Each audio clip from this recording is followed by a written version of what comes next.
Bom dia, Carla, tudo bem? Como é que você tá? Natália, minha irmã, também chegou. Bom dia, Aline Arruda, grande pessoa, extraordinária pessoa. Que bom, tô vendo aqui acho que é a Juliana, se eu não me engano, Carla,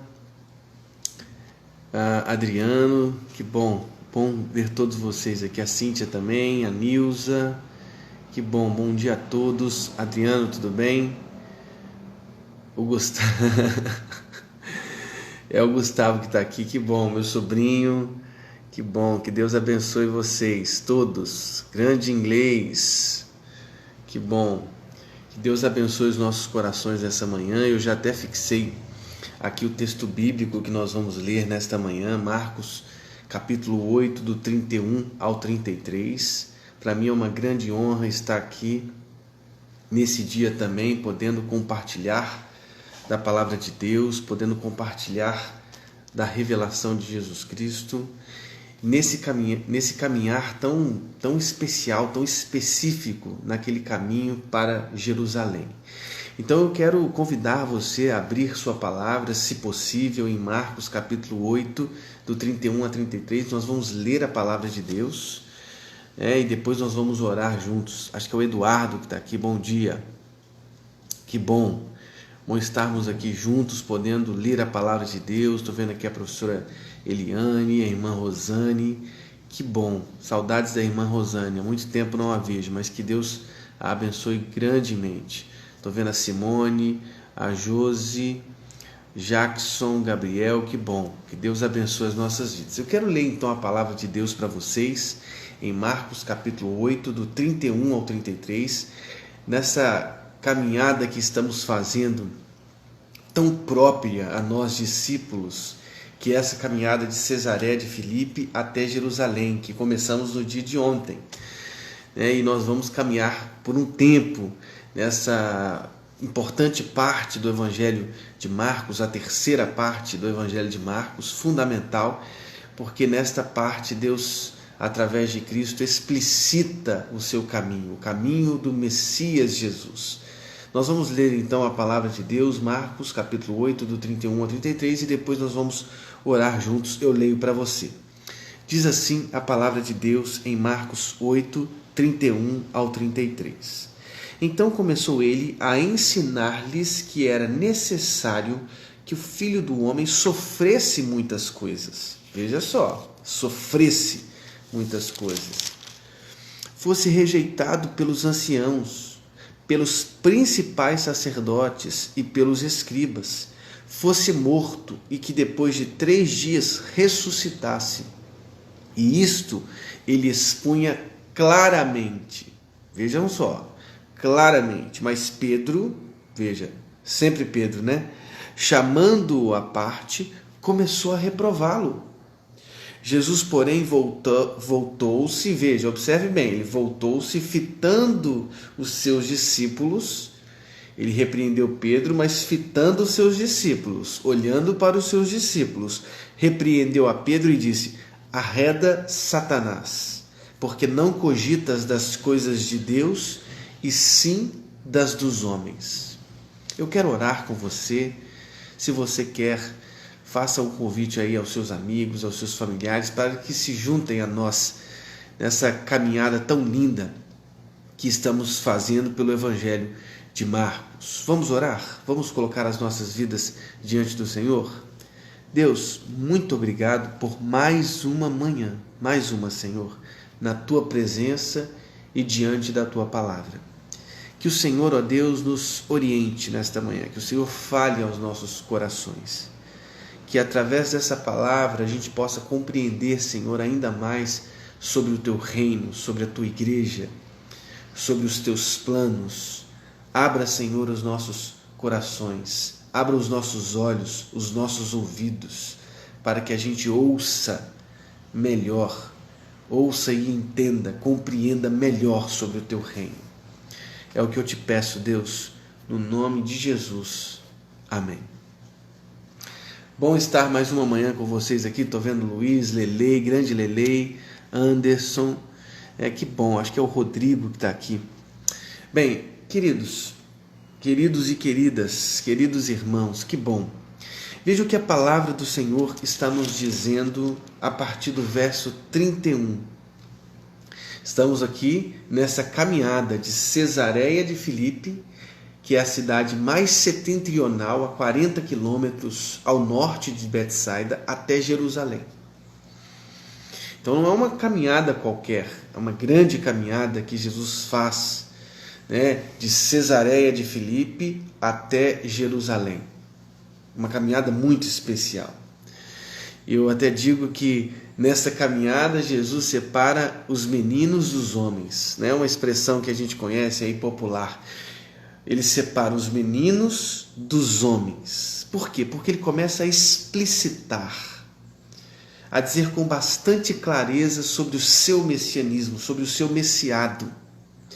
Ele sai dos enigmas das parábolas, da ocultação de seu messianismo, do silêncio messiânico, e ele passa agora a explicitar, a desvelar claramente o seu messiado.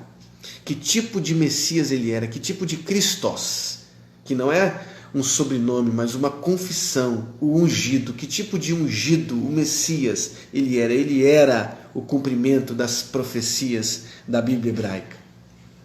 Ele inaugurava a sua pessoa, suas palavras inauguraram o reino de Deus na história. Sim, ele era o Messias. Agora, que tipo de Messias ele era? Que tipo de Christos? Que tipo de ungido ele era? Nós temos que entender esse messianismo, porque ao entender, nós desfazemos de certos messianismos, de certas cristologias que não correspondem ao Cristo dos Evangelhos. É fundamental em nossa caminhada discipular compreendermos, discernirmos bem quem Cristo é, para não seguirmos os cristos apócrifos das cristologias que às vezes construímos a partir dos humanismos, dos fanatismos, dos egoísmos das nossas almas.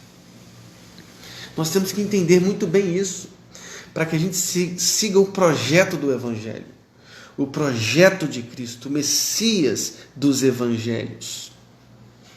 Interessante ver porque Pedro, naquela pergunta que Jesus faz aos discípulos, ele diz claramente: tu és o Cristo.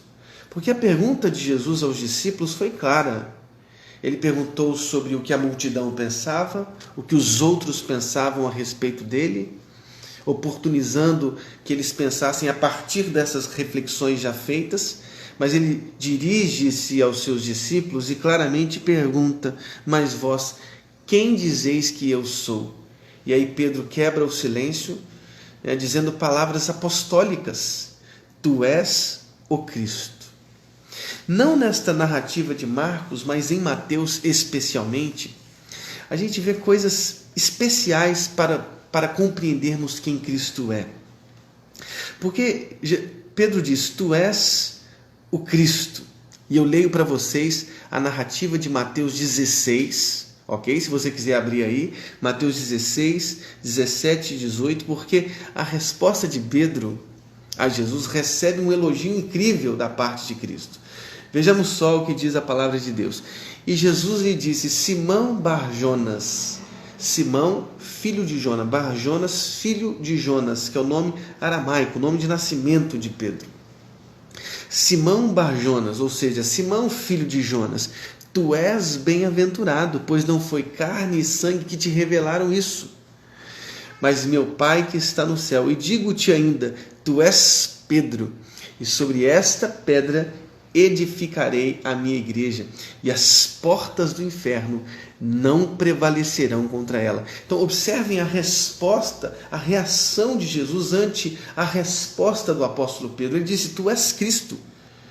Jesus, impressionado, ele disse assim: Simão Bar-Jonas, Simão, filho de Jonas. Aliás, lá em Tiberíades também, Galileia, capítulo 21 de João, Jesus se dirige a Pedro também com estas mesmas palavras: Simão, filho de Jonas, que é o nome aramaico, a sua identidade, o seu nascimento. Jesus diz: tu és bem-aventurado, Não foi carne e sangue que te revelaram isso, mas o meu Pai que está nos céus. Agora veja, elogio de Jesus a Pedro. Ele disse ainda mais: tu és Pedro, tu és pedra, tu és fundamento, sobre ti edificarei a minha igreja. Sobre esta declaração apostólica fundamental, tu és Cristo, eu edificarei a minha igreja.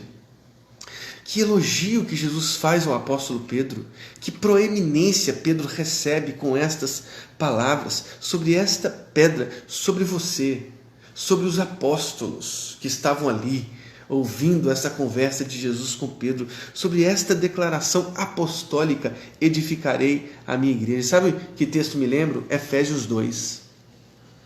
O texto de Efésios 2, do 19 ao 22, diz claramente assim: não sois mais estrangeiros, pelo contrário, sois concidadãos dos santos e membros da família de Deus. Aí ele diz assim, o apóstolo Paulo: edificados sobre o fundamento dos apóstolos.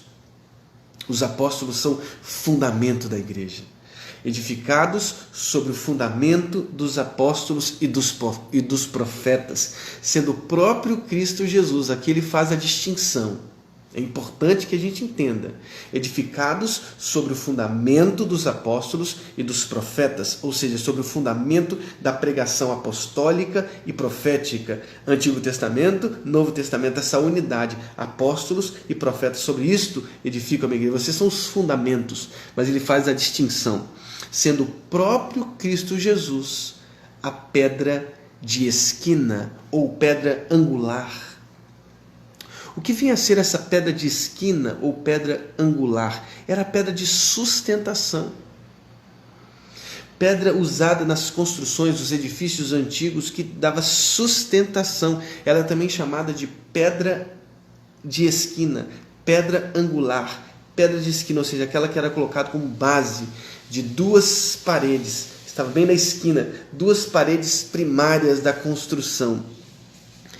Então ela fixava a posição final. Olha que coisa interessante. Jesus era a pedra principal, a pedra de esquina, a pedra mais importante que dava sustentação a todo edifício. Essa pedra era colocada no canto principal do edifício, ou seja, essa pedra tornava-se o elemento essencial do fundamento.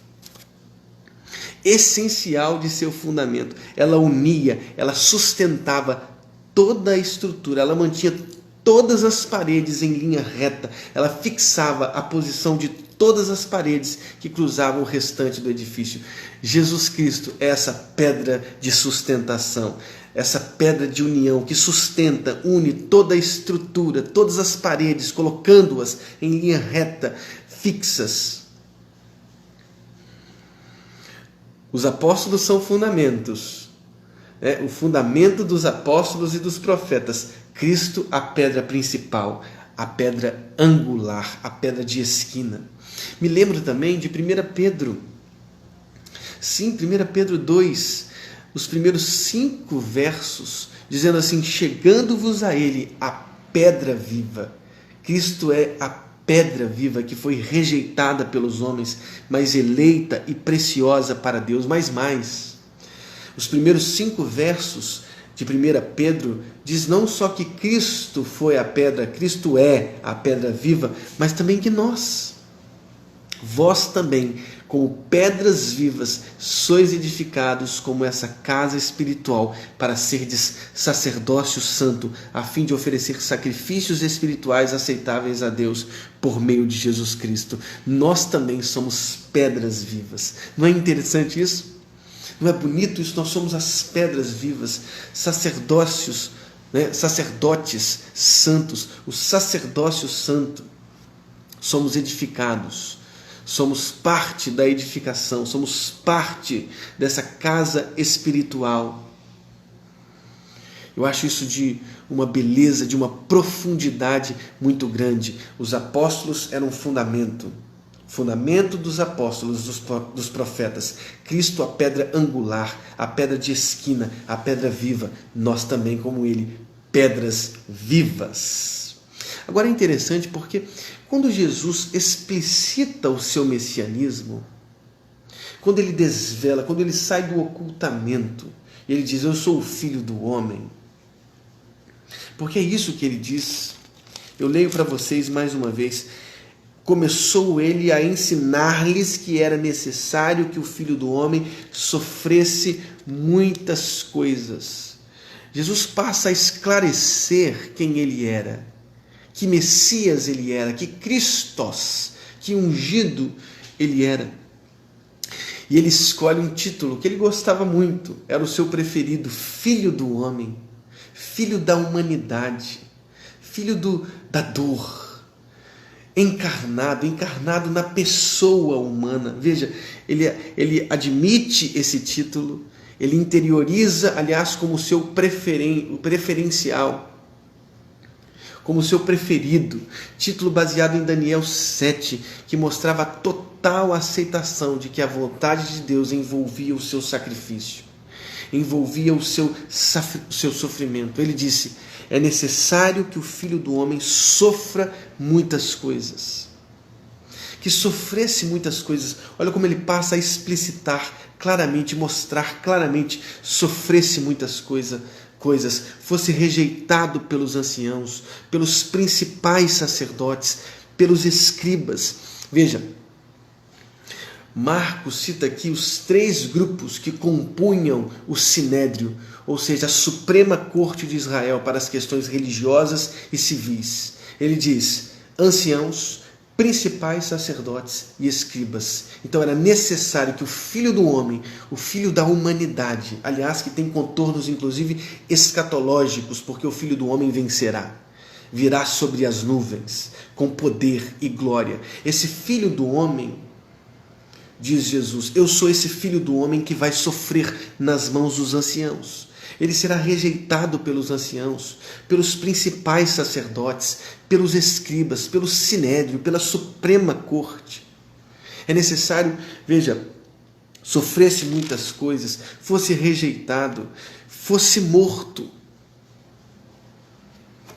Aqui ele diz claramente a respeito da sua morte. Ele não caminha para a cruz inconsciente de sua morte. Ele é o ser na sua inteireza para a morte, usando aqui expressões de um filósofo chamado Heidegger. Ele é o ser para a morte, ele é o ser que caminha mais consciente ainda da sua morte, do seu sacrifício. Sim, da cruz, do Calvário, do seu sacrifício substitutivo, vicário, por amor aos seus, tornando-nos através desse sacrifício co-irmãos, co-herdeiros. Sim, ele caminhava consciente. Então ele começa a explicitar aos seus discípulos: veja, eu sou o Cristos, eu sou o ungido. Sobre esta palavra, sobre ti, sobre Pedro, edificarei a minha, sobre esta pedra, sobre este fundamento apostólico, edifico a minha. Pedro, essa declaração é importantíssima, mas vamos entender o que significa essa declaração. Vamos compreender bem, porque o Cristos que sou exige de mim sofrimento, rejeição dos anciãos, dos principais sacerdotes, dos escribas. Eu vou atravessar o Gólgota, eu vou atravessar a cruz, eu vou atravessar a pior das dores. Era um homem que caminhava, o Filho do Homem que caminhava consciente para a cruz.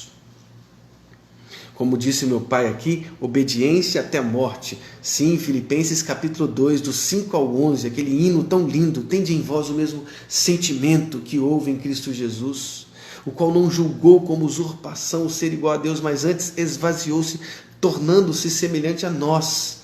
Deixando a morfê divina, assumiu a morfê humana, a forma humana, sendo obediente até a morte de cruz, pelo que Deus o exaltou sobremaneira e lhe deu o nome que está acima de todo nome, para que todo joelho se dobre, se prostre ante ao nosso Cristo vencedor, que venceu a morte. Mas veja, ele teve que atravessar isso. E Pedro, tu és Pedro, ele quis ensinar a pedra viva. Ele quis ensinar a pedra angular, a pedra de esquina. Tu és Pedro, encheu o pavão, como dizem, né? Encher o pavão. Pedro ficou enchido com aquelas palavras de Jesus e ele quis ensinar o Filho do Homem. Ele quis ensinar o Cristo, o ungido, a pedra de esquina, a pedra angular, a pedra viva. Ele separa Jesus, ele chama Jesus à parte e passa a repreender Jesus. Pedro não quis ter os pés lavados. Pedro não quis o sofrimento do Messias. Pedro não quis o sofrimento do reino de Deus. Pedro não quis o sofrimento. Pedro não quis o serviço. Pedro queria a pompa. Pedro queria o reconhecimento. Pedro queria os melhores lugares do templo. Pedro queria ser saudado nas praças. Sim, Pedro queria ser um líder religioso de seu tempo. Pedro queria participar do sinédrio e não da cruz.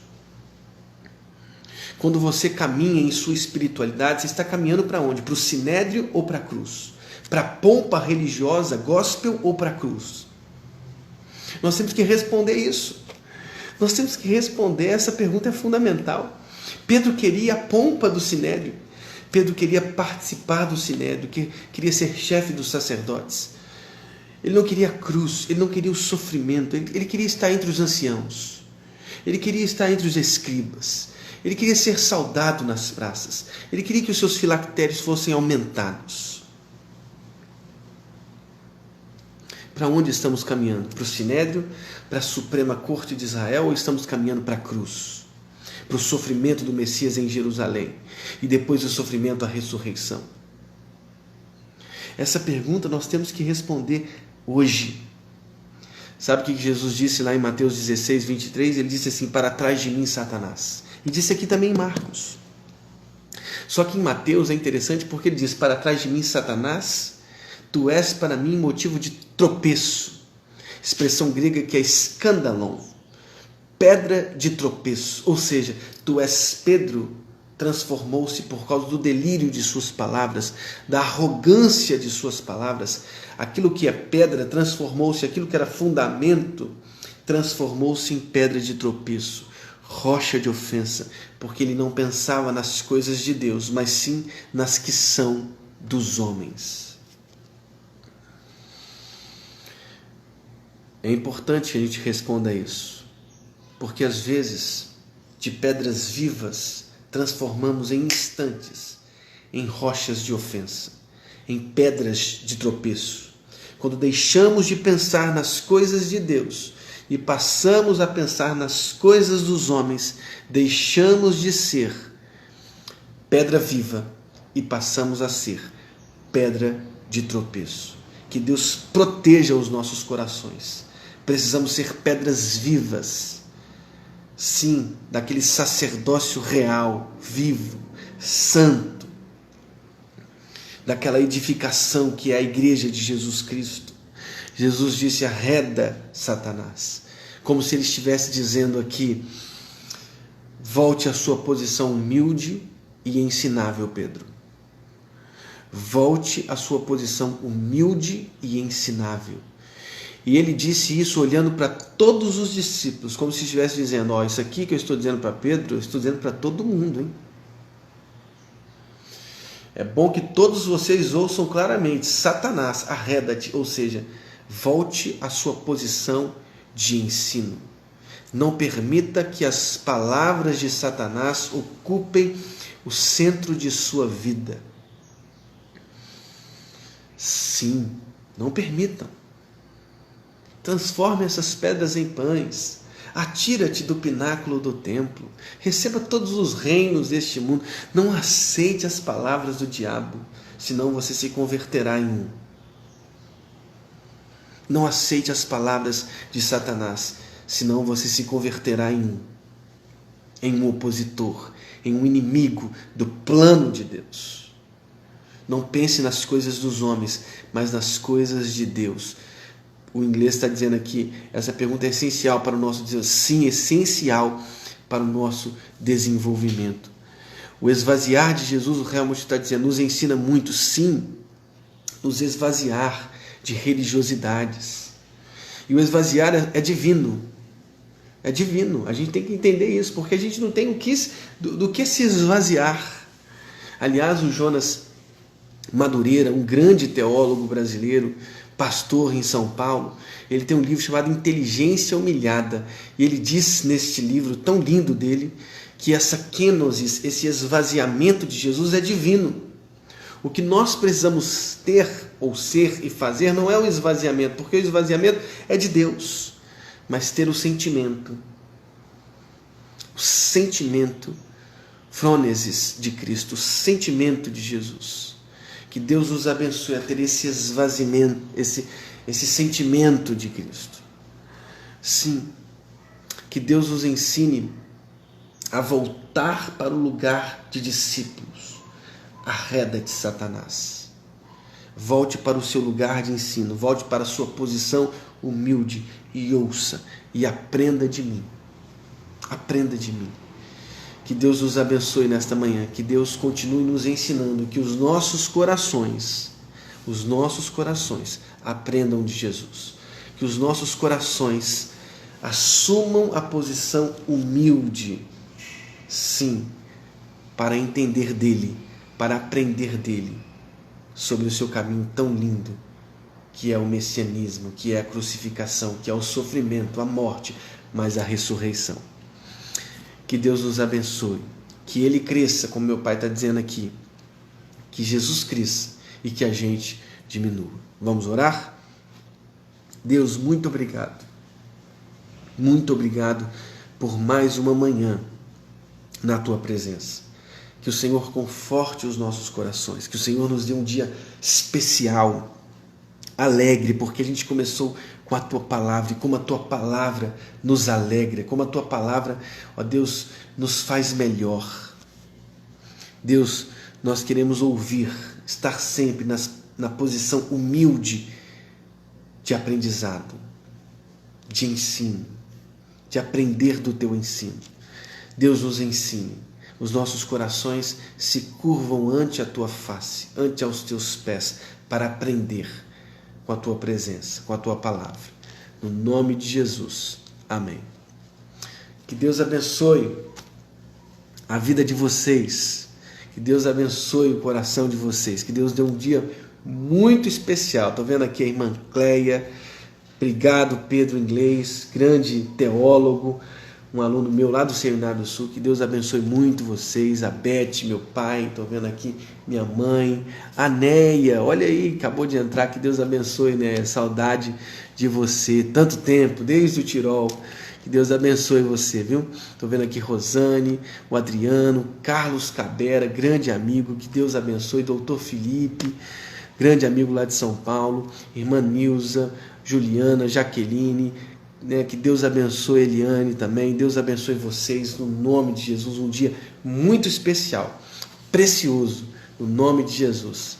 Amém.